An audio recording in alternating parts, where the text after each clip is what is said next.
Welcome back. This week we are going to focus on the movie Avatar. But before we get too focused on the movie, I want to talk briefly about the science fiction genre in general. Why does sci-fi hold such an allure over so many of us? More generally, why do we spend so much time reading, watching TV and movies, playing video games, and using the internet? Well, one reason is that these activities allow us to temporarily escape from our everyday lives. The reason I wanted to cover Avatar in this class is because it provides a great example of the psychological concept of escape. So let's talk a little bit more about what I mean by escape from a psychological perspective. And in the next video, we'll take a look at how this plays out in Avatar specifically. Escape is one example of a defense mechanism. Defense mechanisms are strategies we use to cope with stress and anxiety. The goal is to escape or avoid this feeling of anxiety. So, when we are talking about escape in a psychological framework, we are talking about a commonly used strategy for coping with stress and problems. It's similar to avoidance. With avoidance, I'm not going to deal with the problem. But with escape, I'm going to focus on something else so that I don't have to deal with the problem. For example, when things are going well for me, when I'm not stressed or anxious, I'm much more physically active, I socialize more with others, I'm more focused on accomplishing things. I deal with things head on. Conversely, when I'm stressed out, overwhelmed, tired, or anxious, I'm much more likely to procrastinate and avoid dealing with problems. I start looking for an escape. There are a variety of strategies people use to escape from their problems or their lives. Some people use drugs and alcohol. Others use relationships and sex. Some people exercise, overeat, or get overly involved in a hobby that consumes all their time. I'm guessing that a number of people watching this video right now tend to find themselves reading a sci-fi book, watching a movie, or binging on a whole series on Netflix in one setting, or by playing lots of video games. Now, I'm not saying that using escape as a coping strategy is bad. In fact, it can be very healthy and helpful. We all need to take a break at times, to quit thinking about a problem, to just take a little time off. It's the premise behind taking vacations. It helps us to relax, refocus, think of solutions from different perspectives, and just blow off a little steam. When done correctly, we come back rejuvenated and ready to get back to business. Using escape to cope with problems is very effective when the escape is fairly brief.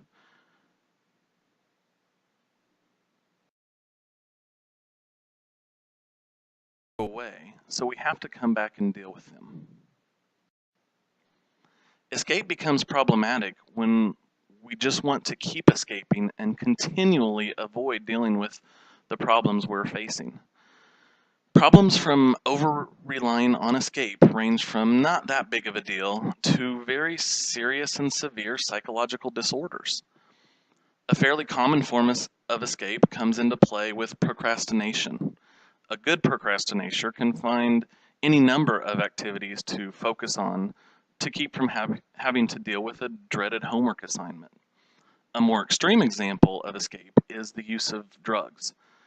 The use of alcohol and drugs can quickly go from a fun weekend activity to full-blown addiction, where the majority of one's life is spent either using drugs, recovering from drugs, or trying to get more drugs, usually because he or she cannot cope with the problems of everyday life.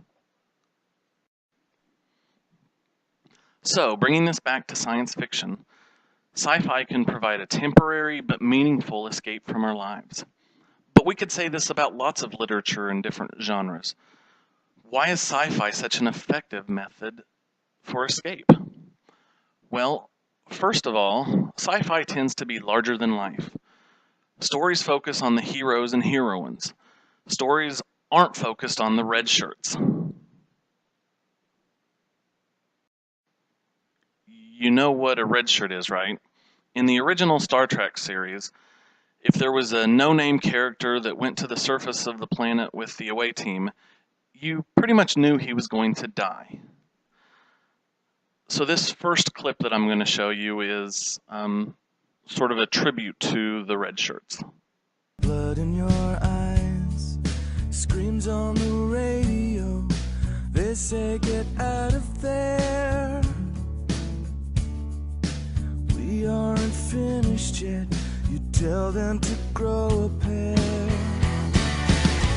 They said this air would be breathable. Get in, get out again, and no one gets hurt. Something is pulling me up the hill. I look down in my red shirt. I look down in my red shirt. To get another more humorous perspective on the red shirt phenomenon, here's a short clip from Galaxy Quest. I changed my mind. I want to go back. After the fuss you made about getting left behind. Yeah, but that's what I thought. I was the crewman that stays on the ship, and something is up there, and it kills me. But now I'm thinking I'm the guy who gets killed by some monster 5 minutes after we land on the planet. You're not gonna die on the planet, guy. I'm not? What's my last name? It's, I don't know. Nobody knows. Do you know why? Because my character isn't important enough for a last name. Because I'm gonna die 5 minutes in. Guy, you have a last name. Do I? Do I? Yes. For all you know, I'm just crewman number 6. Bobby! Bobby! Bobby! Are we there yet? My point here is that it's a lot more engaging to focus on the main characters, the heroes, the heroines, rather than just that everyday, boring person that we never get to know.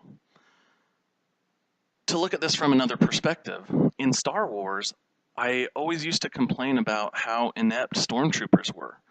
But if we look at it from the other side, stormtroopers are the red shirts, the grunts going up against the heroes of the galaxy, the Jedi and Han Solo. It's them! Blast them! Get back to the ship! Certainly has courage. What good will it do us if he gets himself killed? Come on.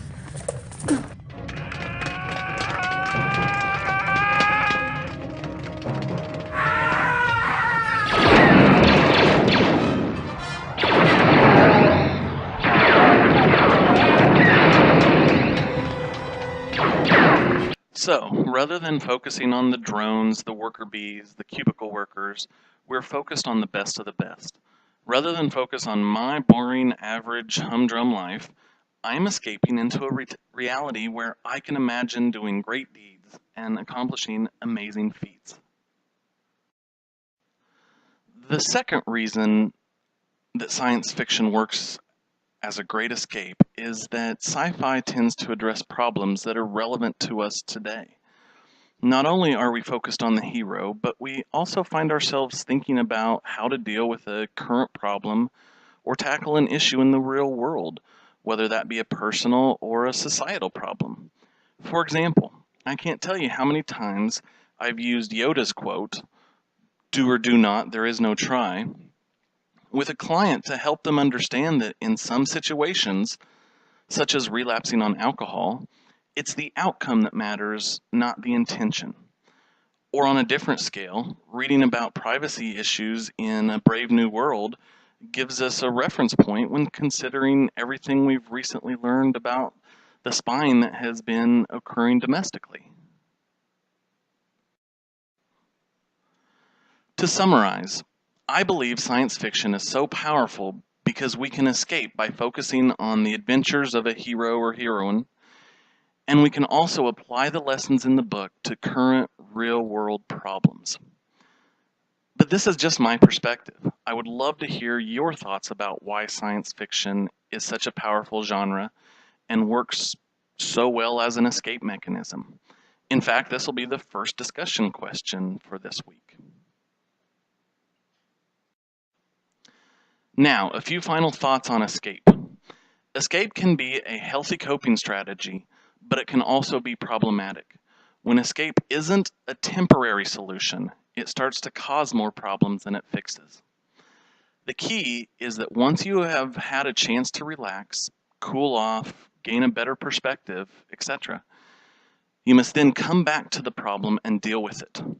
We'll talk more about developing healthy coping strategies next week. Now, to shift gears back to Avatar, I want you to read the article entitled Avatar Blues. Here's a little hint. This is an example of a problematic use of escape. Bye for now.